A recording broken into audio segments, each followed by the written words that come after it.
Hello everyone, how are you. ये हमारा organic chemistry class 10th का लेक्चर नंबर 2 है। इससे पहले के लेक्चर में हम लोगों ने बात की थी डायमंड्स के बारे में और मैंने आपको बताया था कि डायमंड कितने हाई प्रेशर पर बनता है, कितना टेम्परेचर चाहिए, अर्थ के अंदर से डायमंड को कौन सी लेयर ऊपर तक लेके आती है और डायमंड के ऊपर आने तक अर्थ के कुछ ही नीचे तक कितना समय लगता है। ऐसा नहीं है कि डायमंड एकदम ऊपर आ जाता है, लेकिन कुछ नीचे तक आने में कितना समय लगता है, क्योंकि डायमंड 150 किलोमीटर 150 किलोमीटर गहराई पर प्रोड्यूस होता है, बनता है। चलिए, ग्रेफाइट के बाद उस प्रीवियस लेक्चर के बाद डायमंड के बाद आज के हमें जो लेक्चर में स्टार्ट करना है वो है ग्रेफाइट। ओके बच्चों, डायमंड का इससे पहले हम लोग देख चुके हैं। डायमंड का स्ट्रक्चर कॉम्प्लेक्स स्ट्रक्चर है, आप उसके स्ट्रक्चर को बनाने की कोशिश कीजिएगा। आज हम लोग बात करेंगे ग्रेफाइट। ग्रेफाइट क्या होता है, चलिए स्टार्ट करते हैं ग्रेफाइट से।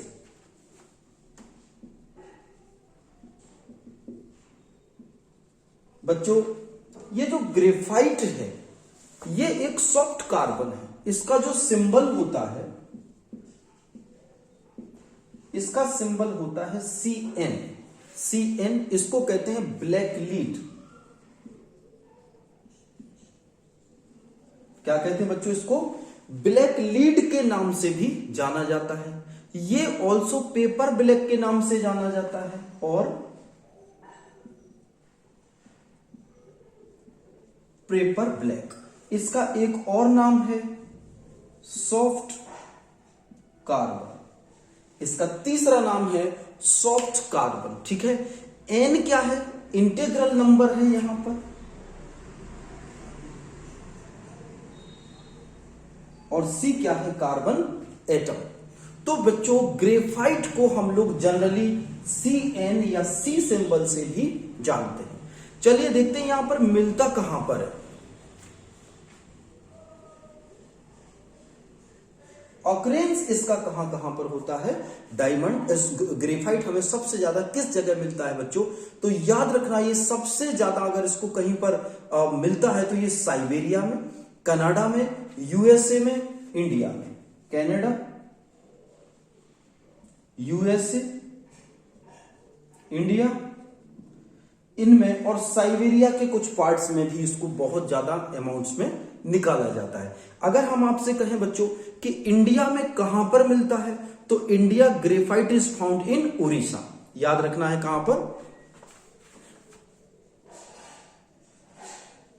उड़ीसा में यहां पर ये हमें ग्रेफाइट देखने को मिलता है, वहां पर पाया जाता है। राजस्थान में भी मिलता है, नोट कर लो। राजस्थान, बिहार, जम्मू एंड कश्मीर, आंध्र प्रदेश, तमिलनाडु, कहां कहां पर?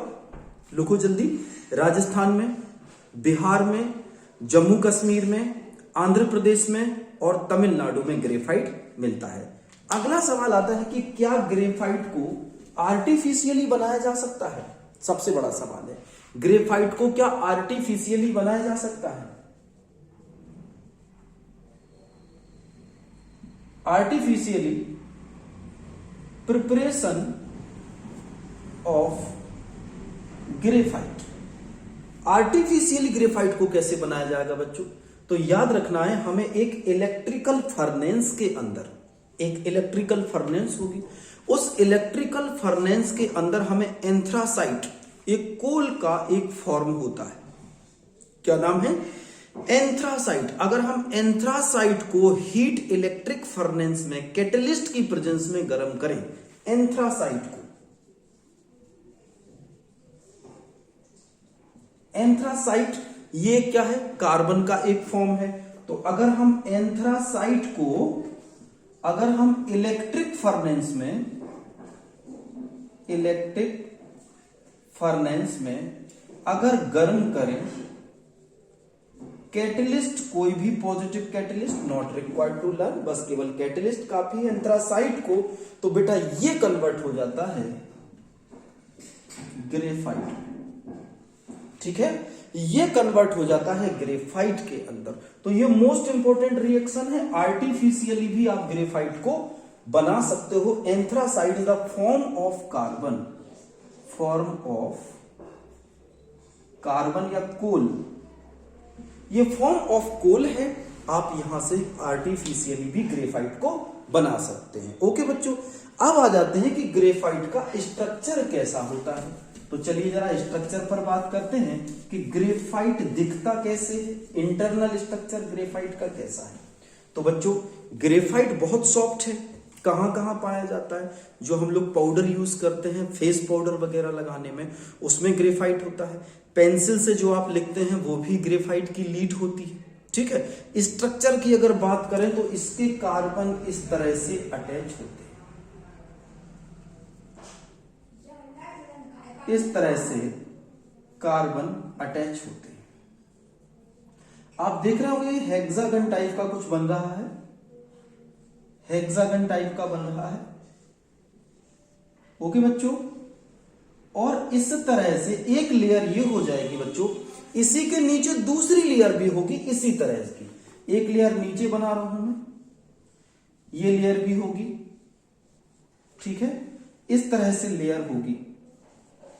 हेक्सागन टाइप में लेयर आपको यहां पर बनाना है। तो ये इस तरह से हर कॉर्नर पर क्या है बेटा? कार्बन है। हर एक कॉर्नर पर कार्बन प्रेजेंट है। और जो एक लेयर आप देख रहे हैं दूसरी लेयर के जस्ट नीचे है, तो इसमें क्या होता है, इस लेयर के कार्बन नीचे वाली लेयर के कार्बन के साथ वीकली बॉन्ड बनाते हैं। ये कोई केमिकल बॉन्ड नहीं होता। कैसे बॉन्ड? जैसे इसका इसके साथ बॉन्ड बन गया, इसका इसके साथ अट्रैक्शन फोर्स हो गया, इसका इसके साथ हो गया, इसका इसके साथ हो गया, इसका इसके साथ हो गया। One layer forms the bonding on another layer. जैसे इसका आपने इसके साथ कर दिया, ठीक है, इसका आपने इसके साथ कर दिया, इसका आपने इसके साथ किया, इसकी बॉन्डिंग इसके साथ की। तो these are one layer is generally parallel to the another layer, और उनके बीच में एक वीक बॉन्डिंग होती है, और इसी के वजह से ये एक लेयर दूसरे लेयर पर स्लिप हो जाती है। डियर स्टूडेंट, इनके अंदर फ्री इलेक्ट्रॉन्स भी होते हैं। इस वजह से graphite is a non metal but it is very good conductor of electricity. क्या होता है? It is good conductor of electricity. जबकि ग्रेफाइट कैसा है बच्चों? एक नॉन मेटल है। Non metal graphite is a good conductor of electricity. क्यों है? ड्यू टू, लिखते जाइए, फ्री इलेक्ट्रॉन्स। इसके अंदर फ्री इलेक्ट्रॉन्स होते हैं और जो आसानी से मूव कर सकते हैं। ओके, आ जाइए नेक्स्ट हेडिंग पर। ये स्ट्रक्चर हो गया। अब हम डालते हैं ग्रेफाइट की कौन कौन सी प्रॉपर्टीज होती हैं। तो चलिए हेडिंग डाल लीजिए, प्रॉपर्टीज ऑफ ग्रेफाइट। ओके बेटा, चलो प्रॉपर्टीज ऑफ ग्रेफाइट क्या होती हैं इसी लेक्चर के एंड में फिर एज यूजुअल जैसे आप जानते हो हम बोर्ड के क्वेश्चन भी ग्रेफाइट से आए हुए सारे सॉल्व करेंगे, और उसके बाद हम इथाइल एल्कोहल से आए हुए क्वेश्चन को भी सॉल्व करेंगे और उस टॉपिक को भी क्लियर करेंगे। ओके, और आज मैं आपको बताऊंगा कि इथाइल एल्कोहल के साथ साथ एक कौन सी एल्कोहल होती है जिसको पीने से इंसान अंधा हो जाता है, परमानेंटली ब्लाइंड हो जाता है और कुछ ही मिनट के अंदर उसकी मौत हो जाती है। उस कंपाउंड पर भी हम आज चर्चा करने जा रहे हैं, लेकिन हेडिंग आएगी यहां पर सबसे पहले, what are the properties of graphite. Properties of graphite. चलिए स्टार्ट करते हैं। कौन कौन सी भाई प्रॉपर्टी होती है ग्रेफाइट की? तो सबसे पहले हमें बात करना है अपीयरेंस। ये दिखता कैसे? It is greyish black.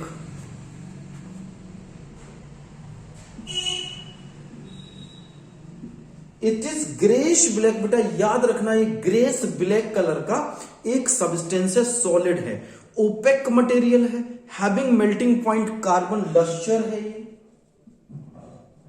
ठीक है, लश्चर, लश्चर तो आप जानते ही होंगे, ठीक है, जानते हैं ना, शाइनी। लश्चर किसको कहते हैं? जो कैसा होता है? शाइनी। तो एक शाइनी कलर का, अगर आप इसको देखेंगे तो थोड़ा सा शाइनी कलर में इसकी अपीयरेंस हम लोग को दिखाई देती है। और ये हेक्सागोनल क्रिस्टल है। कैसा है? Hexagonal crystal. याद रखना बेटा, ये क्या है? ग्रेस ब्लैक, लस्टर है, हेक्सागोनल क्रिस्टल बनाएगा। अभी अपन ने स्ट्रक्चर देखा था, हेक्सागोनल टाइप बना रहा था। सॉफ्ट एंड सोपी टच होता है, सॉफ्ट है, सॉफ्ट है। क्यों सॉफ्ट है? मैंने क्या बताया था, एक के ऊपर एक लेयर जा सकती है।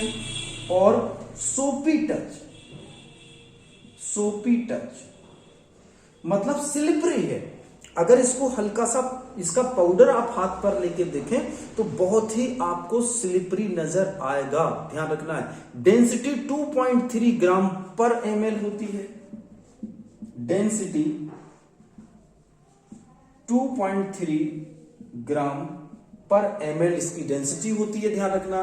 गुड कंडक्टर ऑफ इलेक्ट्रिसिटी है, गुड कंडक्टर ऑफ इलेक्ट्रिसिटी, बहुत अच्छा कंडक्टर इलेक्ट्रिसिटी का है बच्चों। क्यों? क्योंकि इसके पास फ्री इलेक्ट्रॉन्स होते हैं। मजेदार बात तो यह है कि इसका मेल्टिंग पॉइंट बहुत ज्यादा होता है। आगे लिखेंगे मेल्टिंग पॉइंट, आप अंदाजा लगा सकते हैं इसका melting point 3800 degree Celsius. Oh my God, water का बॉइलिंग पॉइंट तो 100 ही होता है। इसको अगर आप पिघलाना चाहते हो, इसको मोल्टन करना चाहते हो तो 3800 डिग्री सेल्सियस का टेम्परेचर आपको देना पड़ेगा। और जनरली ये क्या है? Insoluble in solvent. ये जनरली किसी भी सॉल्वेंट में आसानी से घोला नहीं जा सकता है। कॉमन सॉल्वेंट, यहां पर क्या लिखेंगे? Common solvent. ये कॉमन सॉल्वेंट्स में जैसे वाटर है, नॉर्मल सॉल्वेंट्स हैं, तो इनके अंदर इसको आसानी से घोला नहीं जा सकता।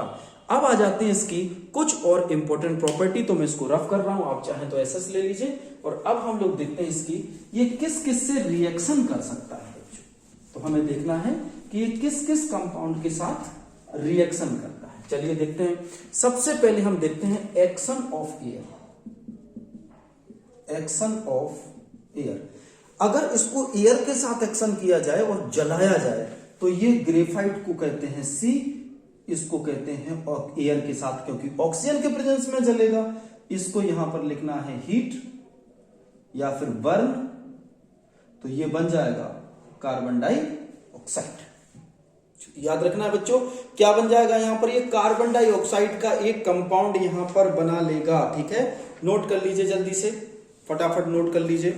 फिर इसके बाद हम लोग बात करेंगे यूजेस ऑफ ग्रेफाइट। क्या आ रहा है? यूजेस ऑफ ग्रेफाइट देखते हैं, इसको नोट करें।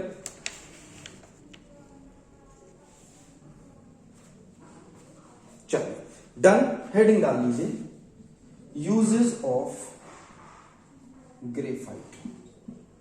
ग्रेफाइट के यूज कहां होते हैं सभी बच्चे जानते हैं। For making electrodes in electrical furnaces, for making electrodes. Electrodes क्या होते हैं? जो सेल होते हैं ना, इलेक्ट्रिकल सेल, उनके अंदर इलेक्ट्रोड डाल देते हैं तो उसमें इलेक्ट्रिक करंट पास हो जाती है। तो इलेक्ट्रोड्स बनाने में इसका बहुत काम आता है, इलेक्ट्रोड फर्नेस में। ठीक है, और हाई टेम्परेचर लुब्रिकेंट है, हाई टेम्परेचर लुब्रिकेंट। बच्चों हाई टेम्परेचर लुब्रिकेंट क्या होता है? मतलब ये इंजन के अंदर अगर इसको लुब्रिकेंट की तरह यूज किया जाए तो बहुत ज्यादा जब टेम्परेचर बढ़ जाएगा तब भी इसको कुछ फर्क नहीं पड़ेगा, क्योंकि आप जानते हो कि इसका मेल्टिंग पॉइंट कितना होता है? 3800 डिग्री सेल्सियस। इसके अलावा for making lead pencils, pencil वगैरह को बनाने में ये काम आता है। ठीक है, मैन्युफैक्चर ऑफ ग्रामो रिकॉर्डर या ग्रामोफोन रिकॉर्डर्स, ग्रामोफोन्स रिकॉर्डर। ग्रामोफोन्स रिकॉर्डर मतलब कुछ लिखा जाता है उस पर, तो पेंसिल लगा दी जाती तो आसानी से वो रिकॉर्ड कर लेता। अर्थक्वेक को भी इसी तरह से रिकॉर्ड करा जाता, उसके वाइब्रेशन से उसकी पेंसिल चलती है और ग्राफ तैयार हो जाता है, जिससे पता चलता है कि ये किस लेवल का अर्थक्वेक है। इसके अलावा सबसे इंपॉर्टेंट चीज बच्चों, मजेदार चीज क्या है कि ये आर्टिफिशियल डायमंड को बनाने में काम आता है। क्या होता है आर्टिफिशियल डायमंड?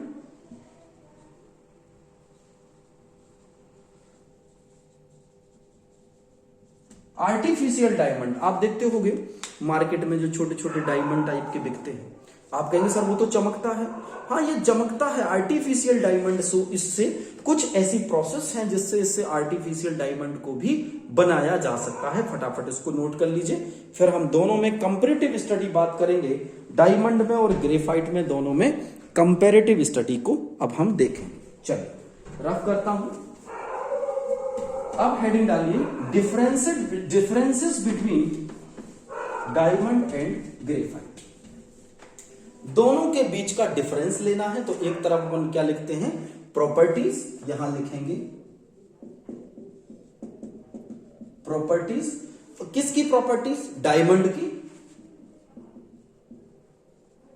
और ग्रेफाइट की। ओके बच्चों, चलिए तो प्रॉपर्टीज हो गई यहां पर हमारे पास, यहां पर एक डायमंड हो गया, वहां पर ग्रेफाइट हो गया। तो सबसे पहले हम देखेंगे मिलता कहां पर है।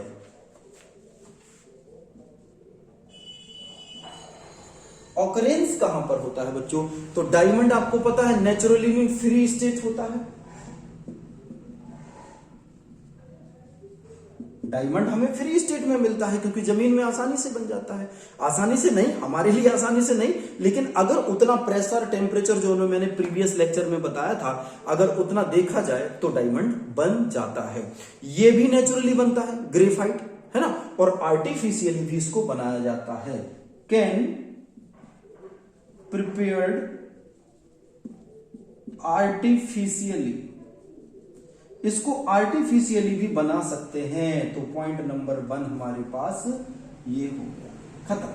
चलिए दूसरे पॉइंट पर आते हैं। तो अकरेंस की बात हो रही, अपीयरेंस कैसा होता है, मतलब दिखता कैसे है। तो डायमंड कैसा होता है, ट्रांसपेरेंट। अपीयरेंस में दूसरी प्रॉपर्टी ट्रांसपेरेंट। ट्रांसपेरेंट आपने शायद डायमंड्स देखा होगा, अगर आपने तो आपको पता चलता होगा कि डायमंड अगर पास से आकर देखा जाए तो ट्रांसपेरेंट है एंड ओपेक है।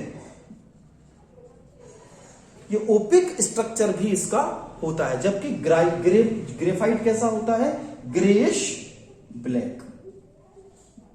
ग्रेइश ब्लैक कलर का यहां पर डायमंड होता है। क्रिस्टल शेप क्या होता है, डायमंड का जो एक स्ट्रक्चर है दैट इज हार्डेस्ट। नेचर में देखेंगे ये कैसा है, लुक्स। नेचर में क्या है बेटा, ये है हार्डेस्ट और ये है सॉफ्ट कंपाउंड। ग्रेफाइट काफी सॉफ्ट है, डायमंड काफी हार्ड है, बहुत हार्ड सब्सटेंस है, जबकि ये सॉफ्ट है, स्लिपरी टच है। अगले में बात करते हैं डेंसिटी की। बच्चों डेंसिटी कैसी होगी इसकी, तो आपको मैंने डायमंड जब पढ़ाया था तो बताया था 3.5 ग्राम पर ml डेंसिटी होती है। 3.5 ग्राम पर ml यानी काफी डेंस है, जबकि ग्रेफाइट की कितनी बताई थी, 2.3 ग्राम पर ml इसकी डेंसिटी है। Conduction of heat and electricity, conduction of heat and electricity, तो आप जानते हो भाई ग्रेफाइट कैसा है, non conductor of heat and electricity का। ये कैसा है, नॉन कंडक्टर, क्योंकि इसमें फ्री इलेक्ट्रॉन्स नहीं है, नो फ्री इलेक्ट्रॉन्स बच्चों। जबकि ये क्या है, गुड कंडक्टर। ठीक है, तो ये बहुत अच्छा कंडक्टर है। क्यों अच्छा कंडक्टर है मुझे बताओगे, किस किस का, heat and electricity, good conductor of heat and electricity due to free electrons. इसमें फ्री इलेक्ट्रॉन्स हैं, इसलिए ड्यू टू फ्री इलेक्ट्रॉन से बहुत अच्छा कंडक्टर किसका है, इलेक्ट्रिसिटी का। तो ये मेन डिफरेंसेस हमारे पास हो गए। एक्शन ऑफ एयर लास्ट में बचता है। तो बच्चों मैंने कहा था कि 900 डिग्री सेल्सियस पर अगर गर्म कर दिया जाए तो डायमंड जल के राख हो जाएगा, और अगर 700 से 800 पर गर्म कर दिया जाए तो ये भी कार्बन डाइऑक्साइड बचता है। मेल्टिंग पॉइंट जबकि इसका 3800 है, याद रखना है। तो ये कितने पर 7 to 800 डिग्री सेल्सियस पर भी ये कार्बन डाइऑक्साइड बनाना शुरू कर देता है। नोट कर लीजिए, इतना सा जल्दी से नोट करिए फटाफट, फिर हम अगले टॉपिक पर चलते हैं। डन, रफ कर दें। बोर्ड क्लियर है बच्चों? ओके, बोर्ड बिल्कुल क्लियर है। चलिए इसको रफ कर देते हैं। अब हम पहुंचते हैं नेक्स्ट पॉइंट, जिसको हम फुलरीन्स के नाम से जानते हैं। आप लोग, कई लोग जानते होंगे फुलरीन्स क्या होता है। फुलरीन्स क्या होता है बेटा? चलो बात करते हैं थोड़ी सी। फुलरीन्स वो कंपाउंड है, तो सॉरी NES फुलरीन्स, ये एक ऐसा कंपाउंड है जिसको 1985 में रॉबर्ट एफ कुर्ल ने, जिसका पूरा नाम रॉबर्ट एफ कुर्ल और एक साइंटिस्ट था जिसका नाम था बकमिंस्टर, उसके नाम पर रखा गया था बकमिंस्टर फुलरीन्स। तो 1985 में बेटा इसको डिस्कवर किया, मतलब इसको पता किया गया कि यार ये भी होता है। और फुलरीन्स एक ऐसा कार्बन का कंपाउंड है जिसमें एक कार्बन के साथ दूसरा, दूसरे के साथ तीसरा, तीसरे के साथ चौथा फुटबॉल की तरह शेप बनाता है। फुटबॉल, और सबसे मजे की बात तो क्या है, ये अंदर होलो स्ट्रक्चर है, खोखला सा है, केवल बाहर बाहर बॉल बनाता है, बाहर बाहर बॉल। और एक बॉल के अंदर लगभग C60 होते हैं। याद रखना कितने होते हैं? C60, मतलब वन मॉलिक्यूल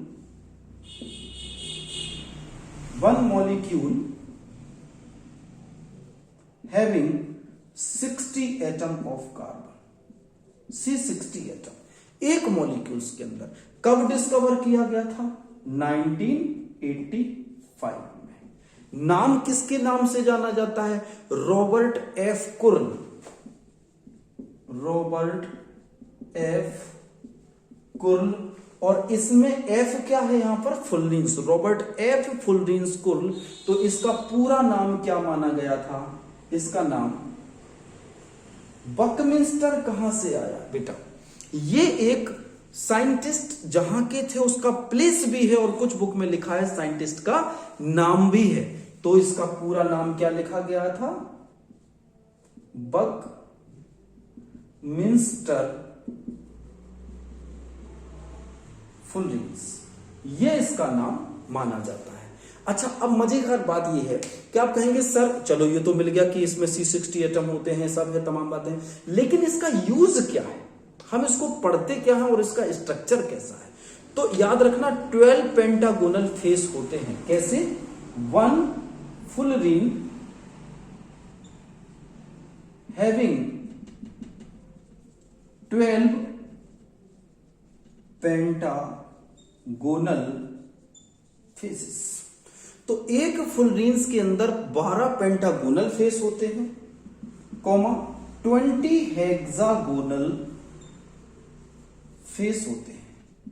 अब ये क्या होगा भैया, इतने सारे हेक्सागोनल है, तो पेंटागोनल का मतलब ऐसा फेस, ऐसा, और हेक्सागोनल का मतलब ऐसा फेस। तो बेटा याद रखना है 12 पेंटागोनल और 20 हेक्सागोनल, ठीक है, इतने फेस इसमें होते हैं। तो अपन को एक बात को याद रखनी है कि ये फिक्स नहीं है, ये साइंटिस्टों ने ये नहीं कहा कि ये फिक्स है, लेकिन अगर देखा जाए तो होलो केज स्ट्रक्चर जो ये बनाएंगे, ये दोनों मिलकर के बनाएंगे। क्या बनाएंगे? क्या बताया था मैंने कि अंदर से क्या होता है? होलो होता है,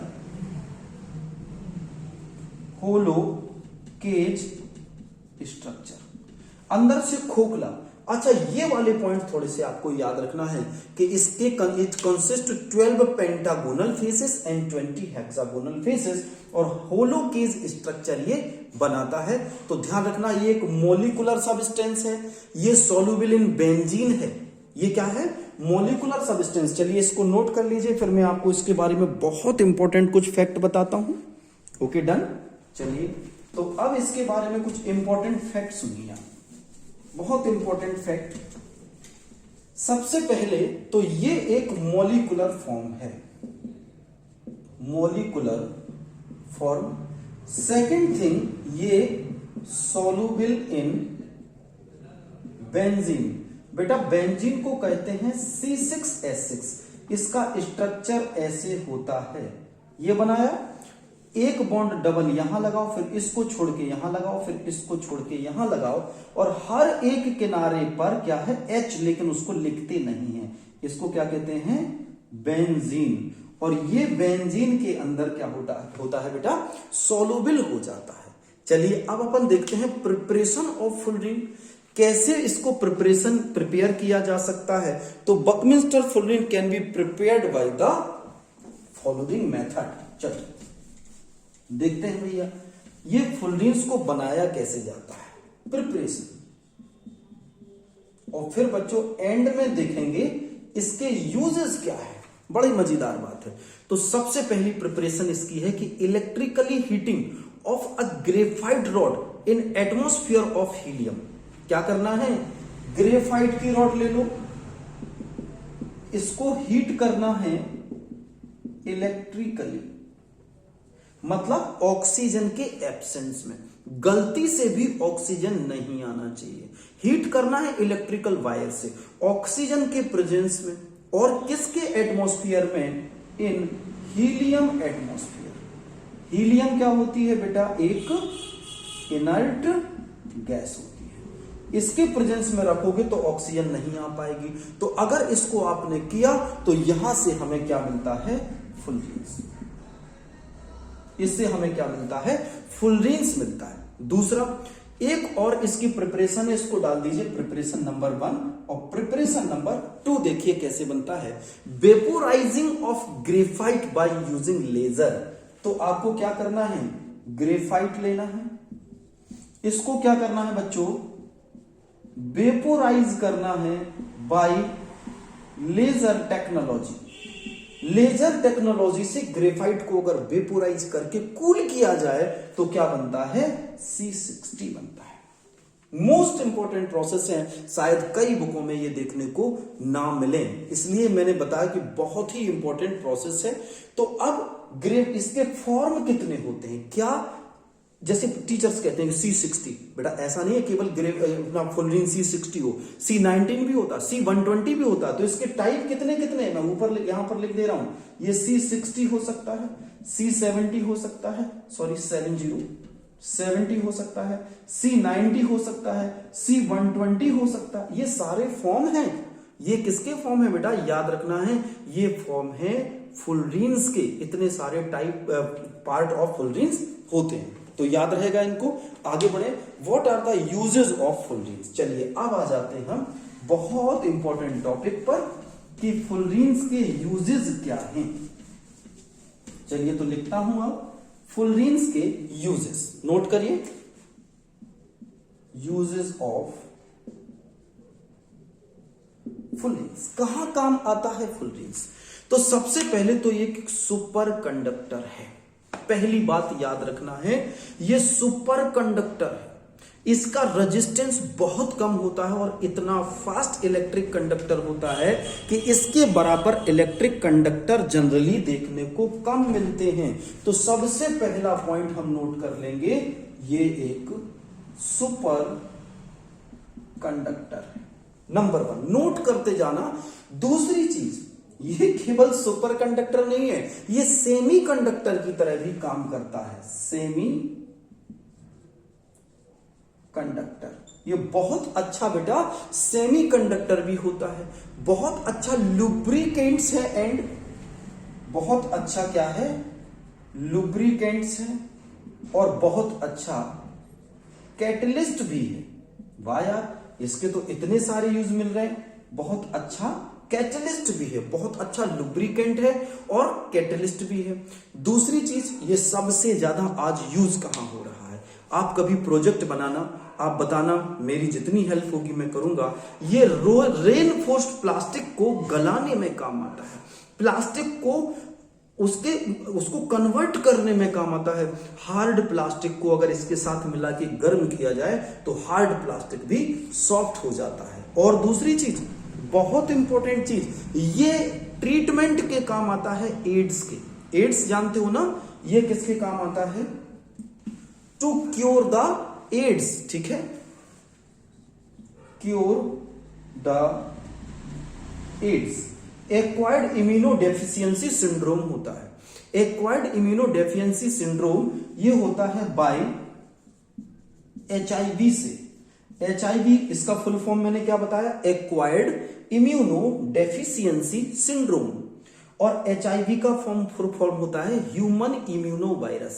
ये एक बंदे से दूसरे बंदे में फैल सकता है अगर अनप्रोटेक्टिव सेक्स किसी ने किया, without using of precaution. Unprotective sex से एक बंदे से दूसरे बंदे में ये फैल सकता है। नंबर 2, अगर मदर को HIV है तो उसके बेबी में भी हो सकता है। नंबर 3, अगर कहीं कट लग जाए और अगर किसी का ब्लड हमारे संपर्क में आ जाए जिसको पहले से HIV है तो हमारी बॉडी में भी HIV आ सकता है। और ये इतनी खतरनाक डिसीज है, अनक्योरेबल नॉर्मली है, डेथ हो जाती है इससे, क्योंकि इससे अपना इम्यून सिस्टम कमजोर हो जाता है।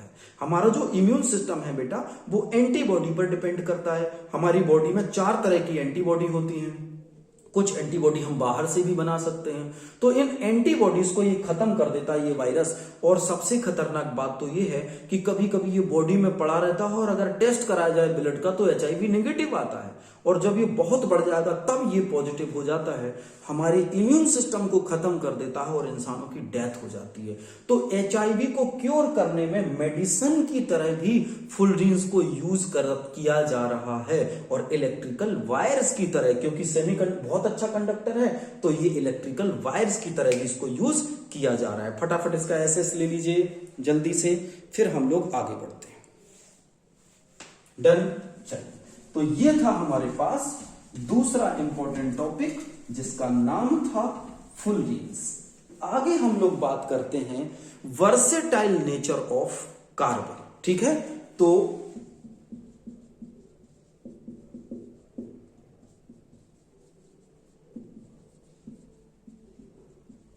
कार्बन का वर्सेटाइल नेचर क्या है, मैं प्रीवियस लेक्चर्स में भी बच्चों आपको बता चुका हूं, अब भी बता रहा हूं। तो कार्बन के बारे में साइंटिस्टों को नहीं, नॉर्मल ह्यूमंस को 3 लाख साल पहले से पता था कि कार्बन क्या होता है।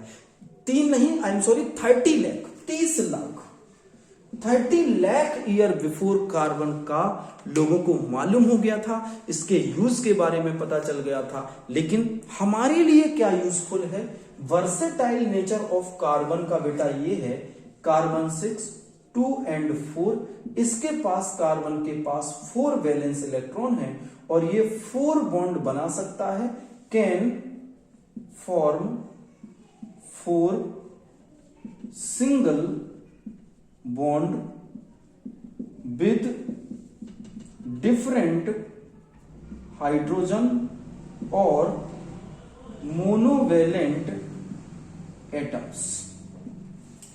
4 बॉन्ड ये बना सकता है, एक प्रॉपर्टी।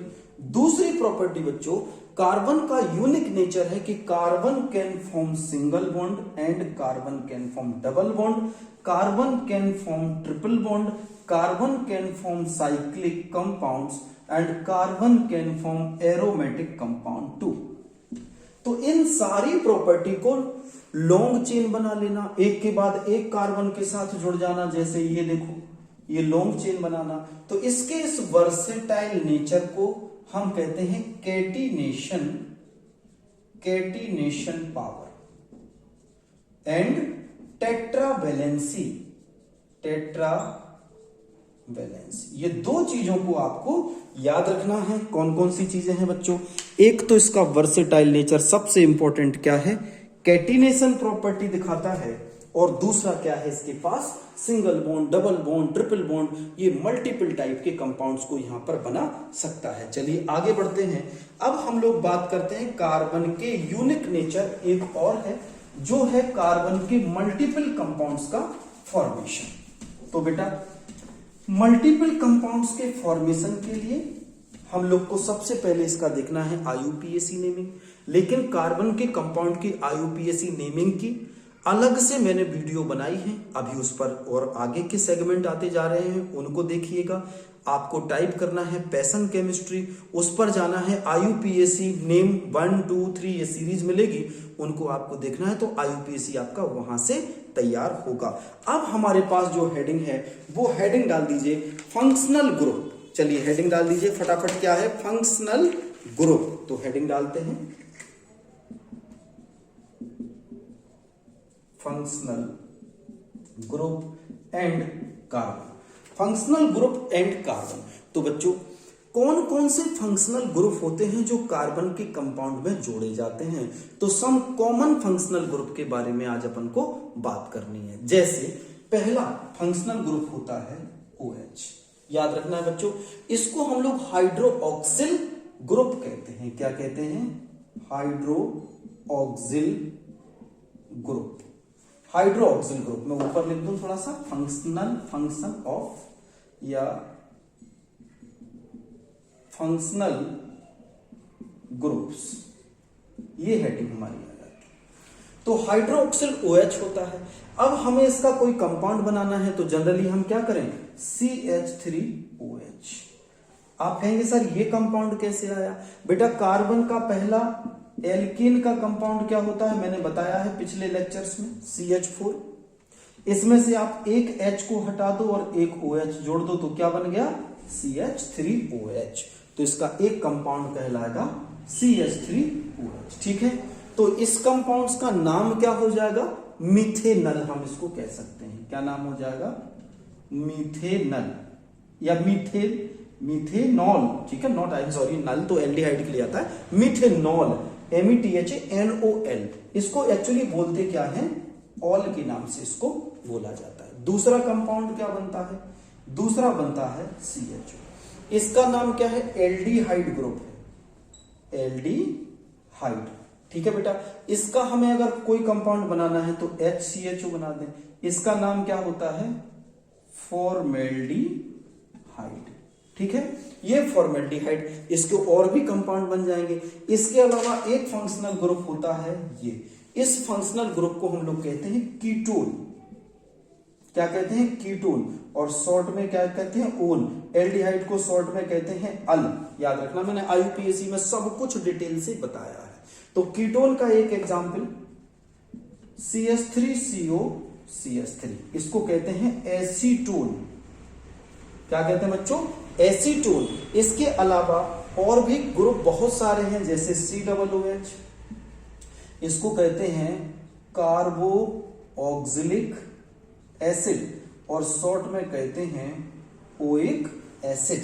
इसका एक एग्जाम्पल HCOOH, इसका नाम है फॉर्मिक एसिड, जो कहां पर मिलता है?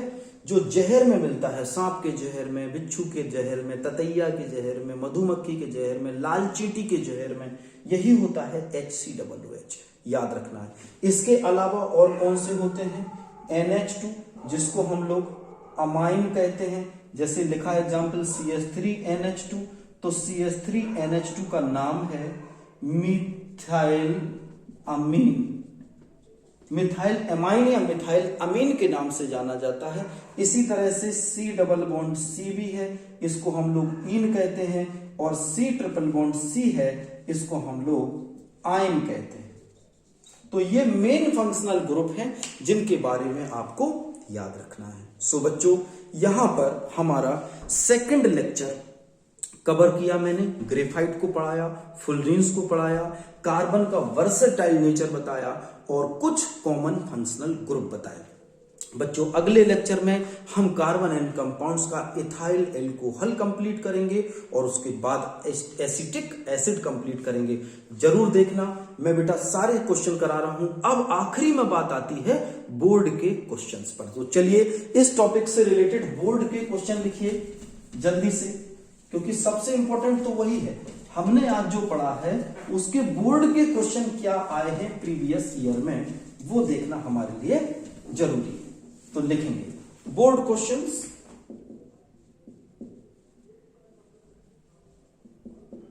तो बोर्ड क्वेश्चंस के लिए मुझे अब उठानी पड़ेगी अपनी बुकलेट, जिसमें बोर्ड क्वेश्चंस का सारा रिकॉर्ड हमारे पास है। कौन कौन से बोर्ड क्वेश्चंस कितने कितने ईयर्स में आए हैं तो चलिए ये देखिए, सबसे पहले हमारे पास सबसे पहला देखिए बोर्ड क्वेश्चन में लास्ट 5 ईयर के ही बात करेंगे हम अभी।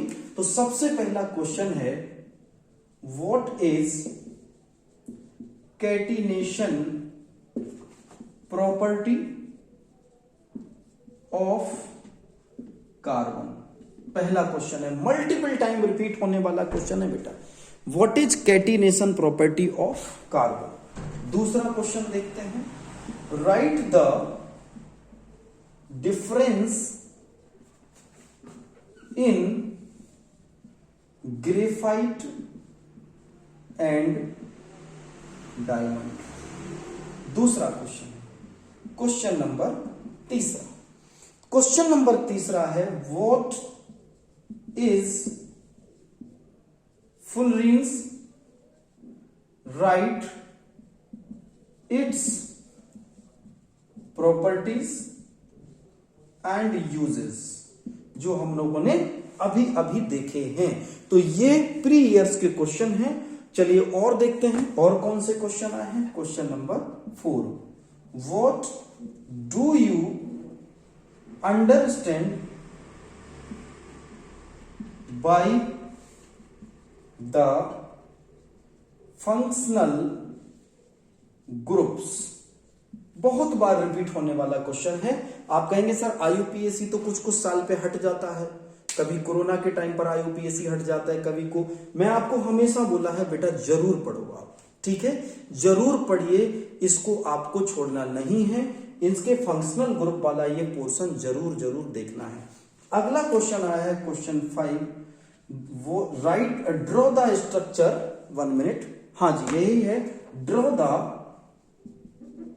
स्ट्रक्चर